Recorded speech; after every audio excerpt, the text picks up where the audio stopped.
So ayun tol, oh. Yan yun si Brad Dennis. Yung mukha.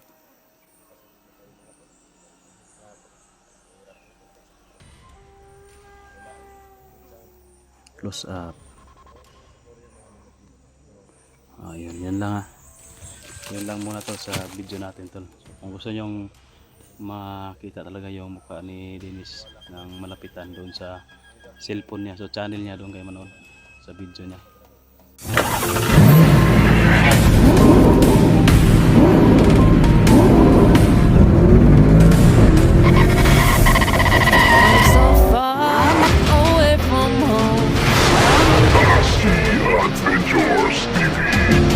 So yun tol, isang mapagpalang umaga po sa ating lahat. So parang araw po tol. Patuloy tayo tol sa ating exploration. Kasama pa rin natin si Brad Dennis at saka si Ayan. Bale, hindi na kami nakapag video kagabi tol kasi umulan. Tapos may nasa gupa din kami kagabi, no? Pero madilim, hindi namin kahit na mag video tayo tol, hindi makita pa rin yung pangyayari. Kaya hindi lang muna kami nag video, nagtipid-tipid lang kami ng baterya, no? Para makapag video tayo ng marami. O bukas tol, bababa na kami bukas or mamayang gabi siguro para bukas makarating na kami doon at maka-attend tayo sa binyagan kasi ninong pa naman tayo ni nagnininong pa naman tayo ni Bito. Hindi na natin sinama sila Bito at si Utol Rins kasi Brad Pitt din at saka si Boy nandoon na rin. Tatlo lang kami tol, no? Kasi yung purpose talaga namin dito tol, magmasid-masid lang at nagbakasakali din, no, si Brad Dennis na makita niya ba, no? Makita or mahuli namin si Dodong, yung kababata niya, yung tauhan niya, no? Yun yung purpose din ni Brad Dennis ngayon. Baka sakali daw tol na pa niya, tawag diyan, mapasuko pa niya ba at makasama namin, no, magbagong buhay, makasama niya magbagong buhay. Yun tol, kahit papaano, no, may pa rin si Brad Dennis sa kay Dodong kahit na tinatraidor na siya. Sabi ko nga, tinaidor ka na niyan kung makipagbati ka pa niyan, gawin mo pa rin siyang makipagsama ka pa rin sa kanya, baka darating din yung panahon na traidorin ka pa rin, no? So hindi daw niya alam tol yung naguguluhan daw siya ba kung ano yung desisyon niya dapat diyan kay Dodong. Pero yun, binabalak pa rin niya na mahuli o makuha si Dodong. Baka sakali na anong tawag dyan, na hypnotize lang ba, na hypnotize lang at na control lang ni Asyong. Kaya kung matanggal natin ang hypnotismo tol, baka mabalik siya ba sa kanyang dating pag-iisip. So yan tol, pasensya na kayo tol, no, yung pangako natin kagabi na magpi-face reveal kahapon pala, na mamaya pagkagabi mag-face reveal na si Brad Dennis. Natin tol, na tawag dyan na antala, no? Kasi may mga kalaban kasi kagabi tapos umuulan pa. So ngayon tol, ngayong araw na ito, ngayon na lang yung balak ni Brad Dennis na mag face reveal. O tingnan nyo lang tol sa kanyang channel kasi tawag dyan,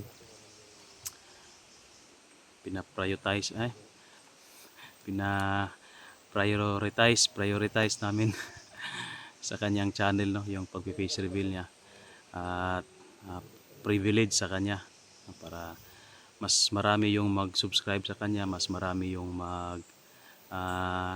tawag dyan, mga views ba sa kanyang channel. So panoorin nyo sana tol yung video ni Brad Dennis sa kanyang pag-face reveal, no, mamaya ma-upload na niya mamaya kasi ginagawaan niya ngayong umaga. Siguro mamaya tol kapag makahanap kami ng signal, no, ma-upload na niya yung video na nag-face reveal na siya. Alam ko na marami yung tol, marami yung nag-aabang sa face reveal ni Brad Dennis. So nandoon si Brad Dennis tol. Yun, nandoon si Brad Dennis, kinakausap pa niya yung mga taga-suporta niya. At mamaya-maya mag-face reveal na yan. Dito muna kami to nagtatago. Dito sa banda sa may sapa. May ano dyan, may sapa dyan, may lugot, may tubig. Dyan kami kumukuha ng iniinom namin, kaya dito kami muna nagpahinga. Naubusan na kasi tayo ng ano tol. Naubusan na tayo ng tubig, kaya pahinga muna kami dito magkuha ng tubig. So yan, mamaya-maya tol, mag-face reveal na yan. At yun tol, no?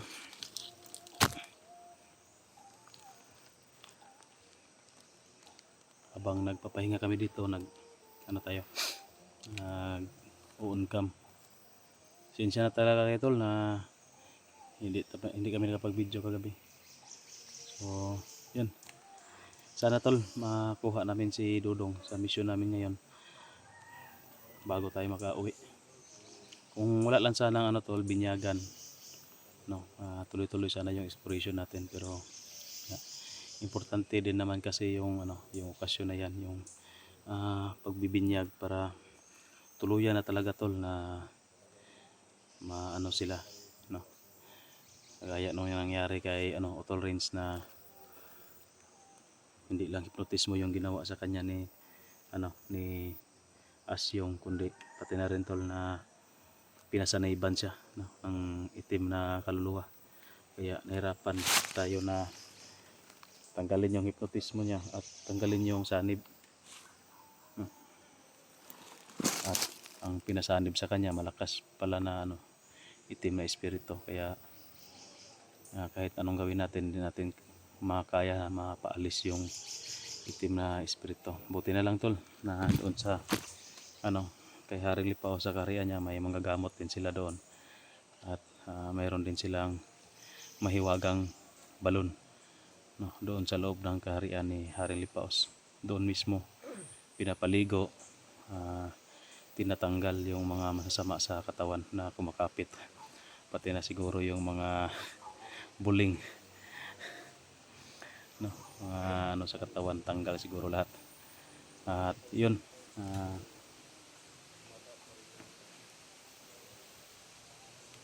ito yung area namin tol. Yan, sa gitna kami ng kagubatan na ito.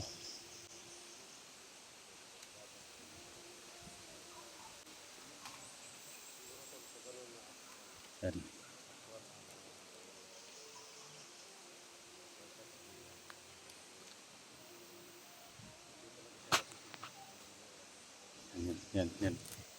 Yan yung paligid natin tol.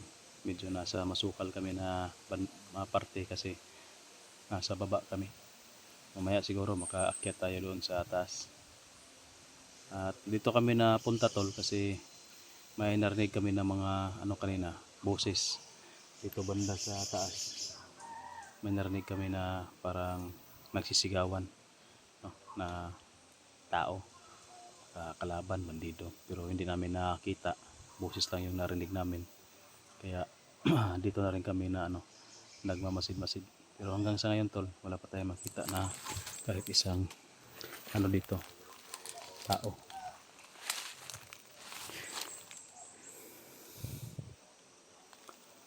Yan, no.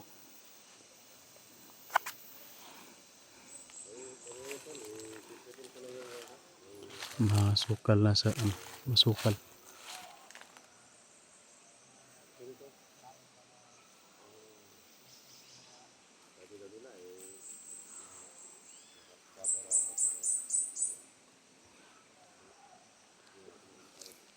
So yan tol, na si Brad Dennis tol ba?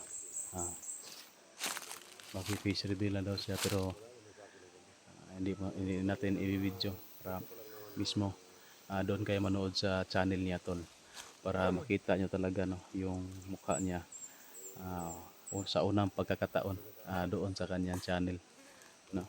Unang pagkakataon tol, kasi kapag ma-face reveal na yan, siyempre makikita na niya palagi yung mukha niyan. Tsaka iwan ko kung ano yung masasabi nyo sa mukha niya tol. Basta may ka ano rin tol, may tawag dyan. May ka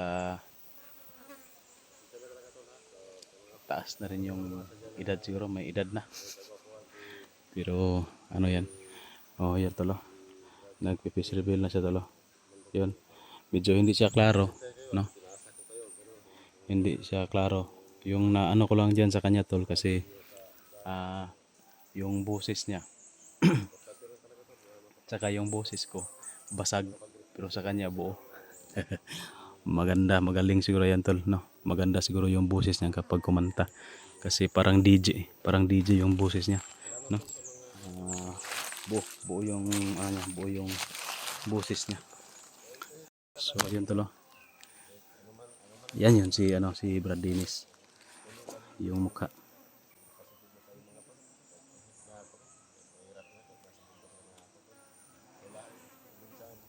Close up. Yun, yan lang Yun lang muna to sa video natin tol. So kung gusto nyong makita talaga yung mukha ni Dennis ng malapitan doon sa cellphone niya. So channel niya doon kayo manood sa video niya. Pag-uusapan naman natin ton si Asyong. Siguro si Asyong ngayon na nagpapalakas na naman. Kasi ilang araw na, isang linggo na siguro mahigit yung pahinga natin na hindi natin na ano si Asyong na disturbo sa kanyang mga ginagawa. O, palagi naman yan sila talaga na nagpapalakas. At sana lang na pagdating ng panahon tol, mananaig pa rin yung ano, kabutihan kaysa kasamaan tol. O sana lang gabayan tayo tol ng may kapal at nang sa gayon ay matalo natin yung mga masasamang puwersa dito sa bundok. At siyempre kung may mga tao na tawag dyan, hindi naman gaanong kasamaan, no, na nadadala lang sa mga commander na iipit lang sa sitwasyon, yung natawag na hindi nila gusto yung ginagawa nila ba at gustong magbagong buhay tol, no, yun yung ano natin tinutulungan. Maraming salamat po talaga tol, no, sa inyong suporta, sa mga tulong lalo na pinansyal, no, hindi namin ano ito example si Brad Dennis, hindi ko ito mabuo na matulungan tol kung ako lang, no, lalo na sa pinansyal kasi medyo gipit din tayo sa pinansyal, no, maraming utang. Kung wala kayo tol, hindi makapagsimula si Brad Dennis sa kanyang journey as a vlogger hunter, no. At least natulungan natin magbagong buhay yung tao at makaano sa kanyang buhay ba na naalis siya sa dating buhay na masama. Siyempre dahil nandito na sa team natin yan, no, kayo na yung ano dyan, magdesisyon sa kanya, ano. Minsan naman talaga yung ano, buhay natin, lalo na sa akin, na paisip ako na may darating, may mawawala, o kung magstay sila sa atin, yun, maging mas mag-grow pa yung bonding namin. Pero yung iba na ano na nag-ibang landas na, nagtrabaho na, so yun, wala na talaga tol.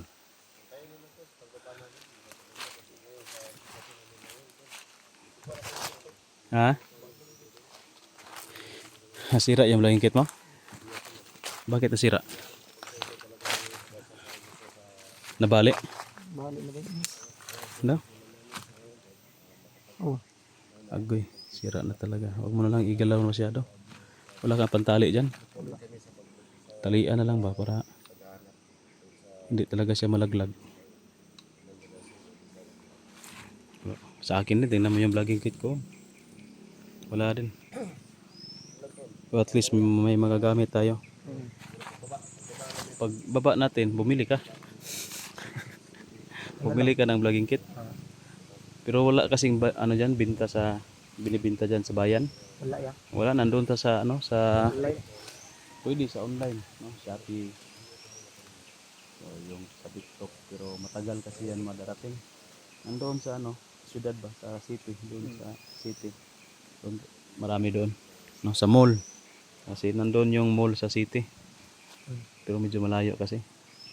Pero at least isang araw lang nandyan na yan. Kung may pera ka. Pero kung wala kang pera, huwag na lang. Kahit na isang araw pa yan, wala, pagpunta mo doon wala kang pera. Pagbalik mo, wala ka rin vlogging kit. Siguro pag uli mabaktas pa. Baktas pa kayo uli. Yan to, no? Si Brad Dennis tol. Oh. Ano ba? May bag pala ito? Yun man yung nakuha niya kagabi. Yung nasagupa natin kagabi ba?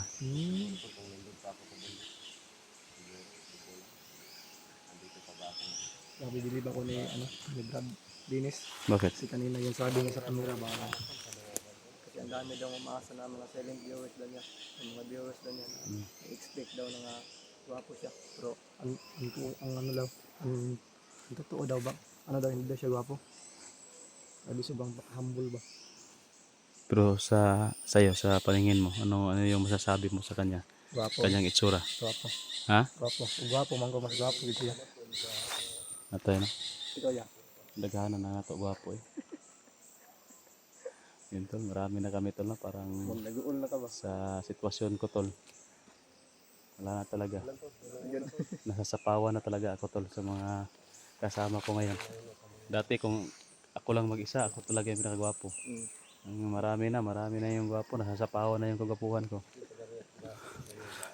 Pastilan, lalo na si Brad Dennis oh. Gwapo din, no? Single niya available. Ah, dami ay. Piti ay. Pero ano na, may kaedad na rin, parang magkaedad lang kami ito ni Brad Dennis. Sabi niya kasi parang yun, parang na ano ko yan sa kanya na magkaedad lang kami. Yun tol, magkaedad lang kami ni Brad Dennis. Pero siya single, ako taken. May gagamba pala dito. Yeah. Spider-Man. Spider, ayun pa isa oh. Ayun. So yun tol lang. Patuloy na kami tol. Hanapin namin yung ano kanina, yung narinig namin na boses kayo na dito banda. So tara. Let's go tol. Paki-share lang po ng video tol.